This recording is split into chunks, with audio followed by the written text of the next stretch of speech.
Bismillahirrahmanirrahim. Assalamu alaikum students. Today we have lecture number 7 of chemistry from chapter number 8, that is chemical reactivity. Our today topic is about comparative study of reactivity of alkali and alkaline earth metal. बेटे आज के topic में हम comparison पढ़ेंगे, difference पढ़ेंगे कि alkali और alkaline earth metal के अंदर क्या क्या डिफरेंस पाए जाते हैं।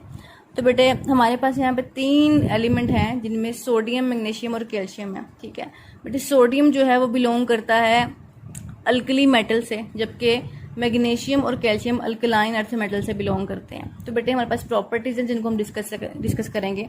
सबसे पहले हमारे पास प्रॉपर्टी है जिसमें हम अपीयरेंस के बारे में पढ़ेंगे कि सोडियम, मैग्नीशियम और कैल्शियम की अपीयरेंस कैसी होती है।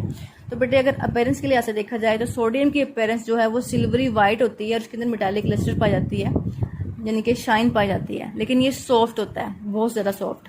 मैग्नीशियम को देखा जाए अपेरेंटली तो ये सिल्वरी वाइट होता है लेकिन हार्ड होता है। ठीक है, अपेरेंटली सिल्वरी वाइट है कलर में लेकिन ये हार्ड है। जबकि कैल्शियम को देखा जाए तो कैल्शियम वाइट नहीं होता, ये ग्रे होता है। ठीक है, सिल्वरी ग्रे होता है अपेरेंस में और फेयरली हार्डर होता है, यानी कि बहुत ज़्यादा सख्त भी नहीं होता। तो बेटे अगली प्रॉपर्टी जो हमारे पास एटॉमिक साइज के हवाले से है, एटॉमिक साइजेस को देखा जाए तो सोडियम, मैग्नीशियम और कैल्शियम के अंदर सबसे बड़ा एटॉमिक साइज जो है वो हमारे पास सोडियम का है। ठीक है, जो कि 1,86,102 पिकोमीटर है। ठीक है, मैग्नीशियम का जो एटॉमिक साइज है वो 16,072 पिकोमीटर है। ठीक है, जबकि कैल्शियम का जो एटॉमिक साइज है वो 19,799 पिकोमीटर है। सबसे बड़ा एटॉमिक साइज हमारे पास जो है वो सोडियम का है। ठीक है, जो कि अल्कली मेटल से बिलोंग करता है। तो बेटे अब थर्ड प्रॉपर्टी जो कि रिलेटिव डेंसिटी है, डेंसिटी के बारे में देखें तो इन तीनों में से कौन सा डेंसर है, ठीक है, वो हम अभी डिफाइन कर लेंगे। ठीक है, सोडियम है, उसकी डेंसिटी जो है वो 0.98 सेंटीमीटर क्यूब है। ठीक है, अब मैं आपको बताऊं कि जो सोडियम है वो पानी के ऊपर तैरती है, फ्लोट्स ऑन वाटर होती है। मैग्नीशियम की जो डेंसिटी है वो 1.74 सेंटीमीटर क्यूब है। ठीक है, जबकि कैल्शियम की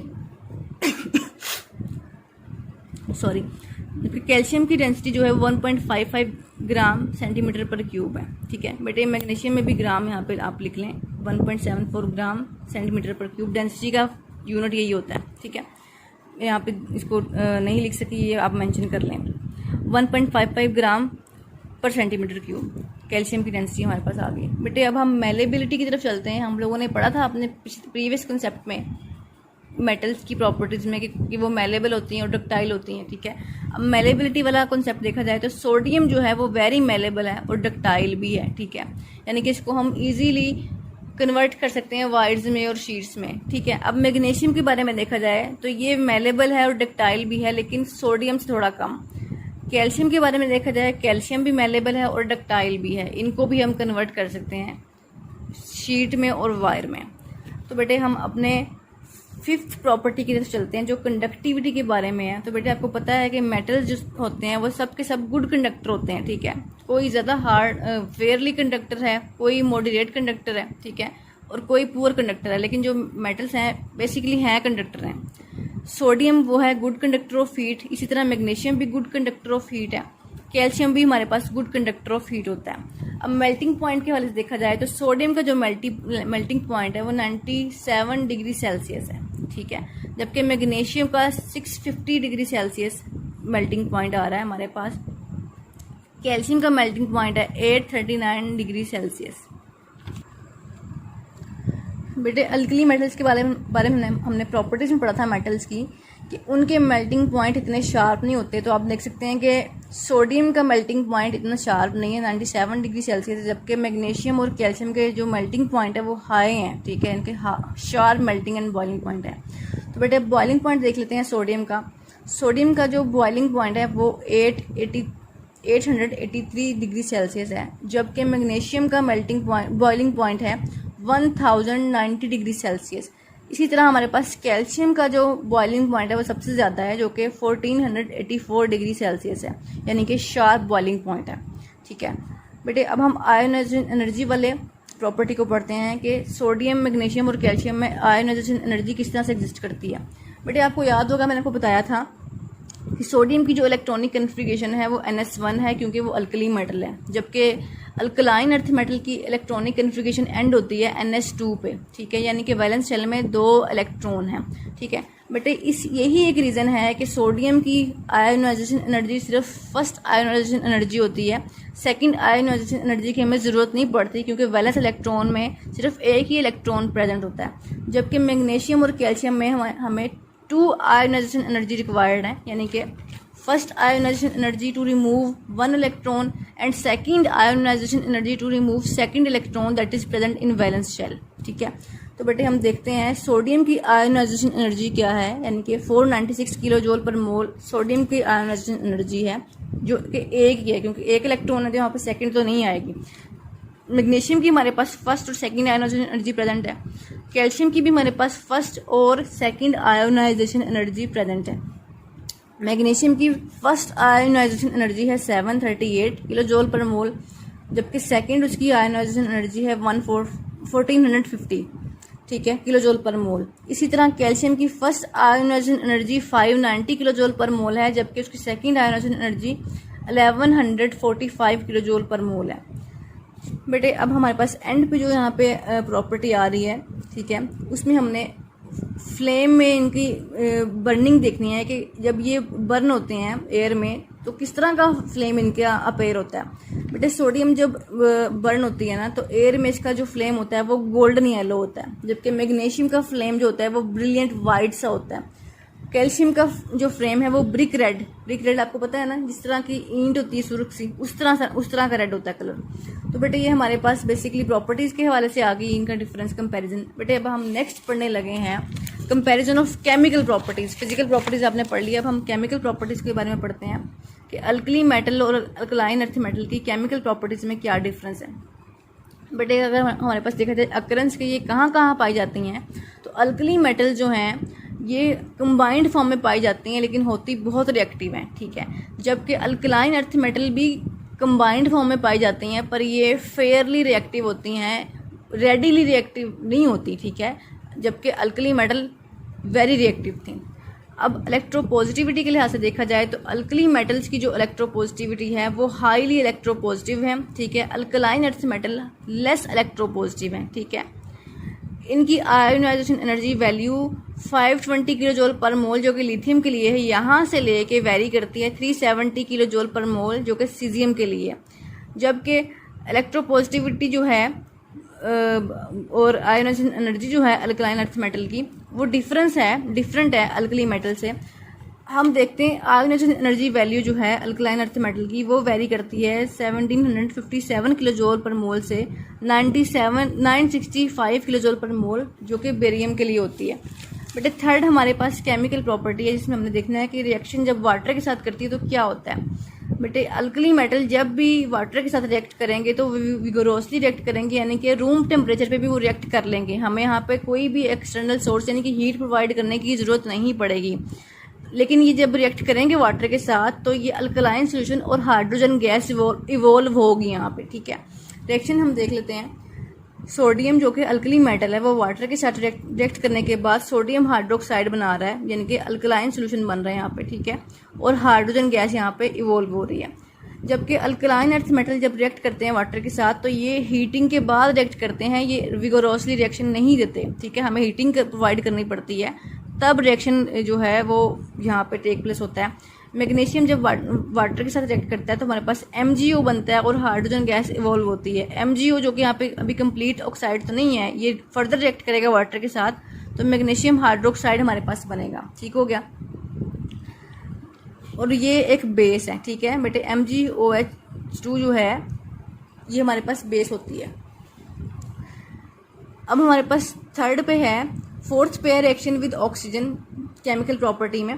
अल्कली मेटल जब ऑक्सीजन के साथ रिएक्ट करते हैं तो वो इमीडिएटली रिएक्ट करते हैं और स्ट्रॉन्ग ऑक्साइड प्रोवाइड करते हैं जो कि अल्कली होते हैं वाटर के अंदर, ठीक है। जबकि बेटे जब अल्कलाइन अर्थ मेटल रिएक्ट करती हैं ऑक्सीजन के साथ वो लेस रिएक्टिव होती हैं और हमें हीटिंग के बाद ऑक्साइड यहाँ पे अचीव होते हैं। हम देख लेते हैं रिएक्शन के लिहाज से। अल्कली मेटल की एग्जांपल में हमारे पास जो रिएक्शन विद ऑक्सीजन है, यानी कि यहाँ पे ऑक्साइड जो बनेगा, sodium will react with oxygen 2Na2O बनेगा, जो कि फर्दर रिएक्ट करेगा वाटर के साथ और 2NaOH यानी कि अल्कली बन जाएगी वाटर में। बेटे यहाँ पे लिखा हुआ था ना स्ट्रॉन्ग अल्कली इन वाटर। जब ये ऑक्साइड वाटर के साथ रिएक्ट करेगा तो हमें स्ट्रॉन्ग अल्कली अचीव हो जाएगी। जबकि रिएक्शन विद ऑक्सीजन हम अल्कलाइन अर्थ मेटल के लिहाज से देखें तो हमारे पास क्या फिजिबिलिटी है, यहाँ पे सिर्फ और सिर्फ मैग्नीशियम ऑक्साइड बन रहा है जो कि फर्दर वाटर के साथ रिएक्ट नहीं कर रहा। लेकिन अगर फर्दर वाटर के साथ रिएक्ट करेगा तो हमारे पास, हमने देखा था पिछले वाले उसमें रिएक्शन में कि हमें बेस जो हमें, अगर हमें बेस रिक्वायर्ड है तो हम बेस अचीव कर सकते हैं मैग्नीशियम ऑक्साइड को वाटर के साथ रिएक्ट करवाने के बाद। रिएक्शन विद हाइड्रोजन देखें। बेटे रिएक्शन विद हाइड्रोजन जो कि हमारे पास 5th केमिकल रिएक्शन है, केमिकल प्रॉपर्टी कंपैरिजन में है। बेटे जब भी अल्कली मेटल जो है वो रिएक्ट करते हैं हाइड्रोजन के साथ तो वो आयनिक हाइड्राइड बनाते हैं। जबकि अल्कलाइन अर्थ मेटल जब हाइड्रोजन के साथ रिएक्ट करते हैं तो वो स्ट्रॉन्ग कंडीशन यानी कि टेम्परेचर और प्रेशर प्रोवाइड करने के बाद रिएक्ट करते हैं और फिर हमें प्रोवाइड होते हैं हाइड्राइड। ठीक है, बट इक्वेशन देख लेते हैं। जब हाइड्रोजन रिएक्ट कर रही है अल्कली मेटल के साथ, sodium is reacting with hydrogen and 2NaH जो कि आयनिक हाइड्राइड है, ये बन रहा है। ठीक है, अल्कलाइन अर्थ मेटल की एग्जांपल में हम देख रहे थे कि जब तक वहाँ पे स्ट्रॉन्ग कंडीशंस यानी कि टेम्परेचर और प्रेशर प्रोवाइड नहीं होगा तो हाइड्राइड नहीं बनेंगे। Calcium is reacting with hydrogen in strong condition यानी कि टेम्परेचर और प्रेशर कुछ वैल्यू में प्रोवाइड है तो ये रिएक्शन हो रहा है, कैल्शियम हाइड्राइड बन रहा है CaH2। बेटे हमारे पास 6 रिएक्शन है जिसके अंदर हमने रिएक्शन विद हैलोजन पढ़ना है। अल्कली मेटल हैलोजन के साथ रिएक्ट करेंगे। अब हैलोजन कौन से होते हैं? Salt farmer. ठीक है, हैलोजन की एग्जांपल हमारे पास क्लोरीन, फ्लोरीन, आयोडीन वगैरह है। तो बेटे हम यहाँ पे क्लोरीन का रिएक्शन पढ़ने लगे हैं अल्कली मेटल के साथ और अल्कलाइन अर्थ मेटल के साथ, जो कि क्लोरीन जो हमारे पास हैलोजन है। ठीक है बेटे, अल्कली मेटल हैलोजन के साथ रिएक्ट करते हैं विगोरसली यानी कि बहुत जल्दी, without providing any external agent. ठीक है, सोडियम जो कि रिएक्ट कर रहा है क्लोराइड के साथ, क्लोरीन के साथ, और हमारे पास सोडियम क्लोराइड बन रहा है। बेटे Cl2 जो कि है हैलोजन फैमिली से बिलोंग करता है। ठीक है, सोडियम क्लोराइड हमारे पास बन रहा है। जबकि alkaline earth metal slowly react करते हैं हैलोजन के साथ, कैल्शियम क्लोराइड बन रहा है, लेकिन हैलोजन जो है यहाँ पे Cl2 है, कैल्शियम के साथ रिएक्ट कर रहा है और हमें मिल रहा है हेलाइड कैल्शियम क्लोराइड। ठीक है, पर ये reaction as compare to this reaction is going very slow. बेटे ये रिएक्शन विगोरसली था जबकि ये रिएक्शन विगोरसली नहीं हो रहा। अब हम अपनी फर्दर 7 प्रॉपर्टी पढ़ते हैं अल्कली मेटल की केमिकल प्रॉपर्टी, जिसके अंदर हमने पढ़ना है रिएक्शन विद नाइट्रोजन। जबकि स्टूडेंट 7th प्रॉपर्टी है chemical property of alkali and alkaline earth metal, जिसमें हम रिएक्शन विद नाइट्रोजन पढ़ेंगे। जबकि 8 और लास्ट वाली प्रॉपर्टी में हम रिएक्शन विद कार्बन पढ़ेंगे। ठीक है, तो बात ऐसे है कि अल्कली मेटल्स जो है ना वो जब भी नाइट्रोजन या कार्बन के साथ रिएक्ट करते हैं तो वो डायरेक्टली रिएक्ट नहीं करते हैं। They do not react directly and do not form direct nitrides and carbides. ठीक है, जब भी अल्कली मेटल नाइट्रोजन के साथ रिएक्ट करेगा ना तो वो नाइट्राइड बनाएगा, जबकि अल्कली मेटल कार्बन के साथ रिएक्ट करने के बाद कार्बाइड बनाता है। लेकिन नाइट्रोजन और कार्बन वाले दोनों रिएक्शन जब भी होते हैं अल्कली मेटल के साथ तो वो डायरेक्टली नहीं होते। ठीक है, उसमें वेरियस स्टेप इन्वॉल्व होते हैं। जबकि अल्कलाइन अर्थ मेटल जब भी नाइट्रोजन के साथ रिएक्ट करेंगे वो स्टेबल नाइट्राइड बनाएंगे, और जब अल्कलाइन अर्थ मेटल कार्बन के साथ रिएक्ट करेंगे तो वो स्टेबल कार्बाइड बनाएंगे। लेकिन दोनों रिएक्शन जो होंगे अपनी अपनी रिस्पेक्टिव डोमेन में आफ्टर हीटिंग होंगे। ठीक है, इनको हीट करने के बाद दोनों रिएक्शन इजीली अचीवेबल है। लेकिन अल्कली मेटल में ये कंडीशन है कि कार्बन और नाइट्रोजन के साथ जब रिएक्ट करेंगे अल्कली मेटल्स तो वो डायरेक्ट रिएक्शन नहीं होगा। डायरेक्टली ना तो नाइट्राइड बनाएंगे ना ही कार्बाइड बनाएंगे। हम अपनी एग्जांपल देख लेते हैं जिसमें अल्कलाइन अर्थ मेटल रिएक्ट कर रहे हैं नाइट्रोजन के साथ और नाइट्राइड बन रहा है। बेटे मैग्नीशियम रिएक्ट कर रहा है नाइट्रोजन के साथ तो हमारे पास मैग्नीशियम नाइट्राइड बन रहा है। जबकि हम अपनी लास्ट रिएक्शन में जो एग्जांपल है जिसमें कार्बन रिएक्ट कर रहा है अल्कलाइन अर्थ मेटल के साथ तो हमारे पास कार्बाइड बन रहा है। बेटे हमारे पास एग्जांपल है कैल्शियम की, जो कि अल्कलाइन अर्थ मेटल है, वो कार्बन के साथ रिएक्ट करने के बाद कैल्शियम कार्बाइड बना रहा है। ठीक है बेटे, आज के टॉपिक में हमने केमिकल और फिजिकल प्रॉपर्टी में डिफरेंस पढ़ा है। ठीक है, अल्कलिक और अल्कलाइन अर्थ मेटल का हम अपनी बुक के लिहाज से देख लेते हैं कि हमने लेक्चर नंबर 7 में कितना कवर किया आज। तो बेटे पेज नंबर 142 पे यहाँ पे हमारे पास टॉपिक है 8.12 comparison of reactivity of alkali and alkaline earth metal से हमने स्टार्ट किया है। इसको हमने कवर कर लिया है पेज नंबर 143 के ऊपर। ठीक है, यहाँ तक इसको बेटे हमने अच्छे से रिवाइज कर लेना है, बुक खोल के भी इसको स्टडी करना है। ठीक है बेटे, नेक्स्ट लेक्चर में हम फर्दर पढ़ेंगे। आज का टॉपिक यहीं तक है। अल्लाह हाफिज़।